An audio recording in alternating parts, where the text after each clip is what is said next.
బీహార్ ఎన్నికల ఫలితాల తర్వాత ఓ యువ మహిళా ఎమ్మెల్యే ఇప్పుడు అందరి దృష్టిని ఆకర్షిస్తోంది.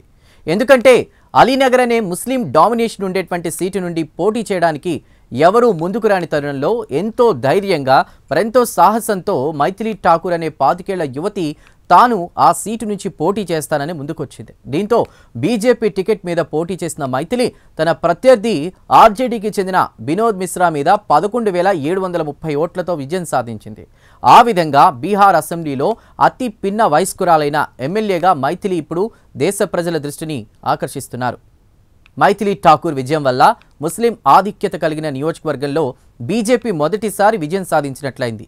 మైథిలికి 84,915 ఓట్లు రాగా వినోద్ మిశ్రాకు 73,185 ఓట్లు పోలయ్యాయి. దర్భంగా జిల్లాలో 2008లో జరిగినటువంటి ఈ సీటు 2020 వరకు కూడా ఆర్జేడీకి కంచుకోటగా ఉండేది. ఇప్పుడు బీజేపీ ఖాతాలో పడినట్లయింది. ఇక మైథిలి గత మే నెలలోనే బీజేపీలో చేరడం, ఇప్పుడు ఎమ్మెల్యేగా ఎన్నికవడం కూడా ఓ రికార్డే. మైథిలి మధుబనిలో సంగీతవేత్తల కుటుంబంలో జన్మించారు. రైజింగ్ స్టార్, ఇండియన్ ఐడల్ లాంటి షోల్లో జాతీయ స్థాయిలో ఫేమస్ అవడం మైథిలి ప్రొఫైల్లో చెప్పుకోదగిన అంశం. అలాగే భక్తి, సంగీతం, భజనల్లో కూడా ఆమెకు నైపుణ్యం ఉంది.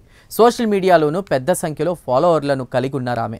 ఇక ఎన్నిక అవగానే కూడా అలీనగర్ను సీతానగర్గా మార్చాలనే డిమాండ్ చేయడంతో ఆమె వాయిస్ ఇప్పుడు వైరల్గా మారింది. ఇక మహాగఠబంధన్ సామాజికంగా ముస్లిం యాదవ మైత్రి ద్వారా అధికారంలోకి రావాలనుకుని చాలా కాలంగా అదే నినాదాన్ని వినిపిస్తోంది.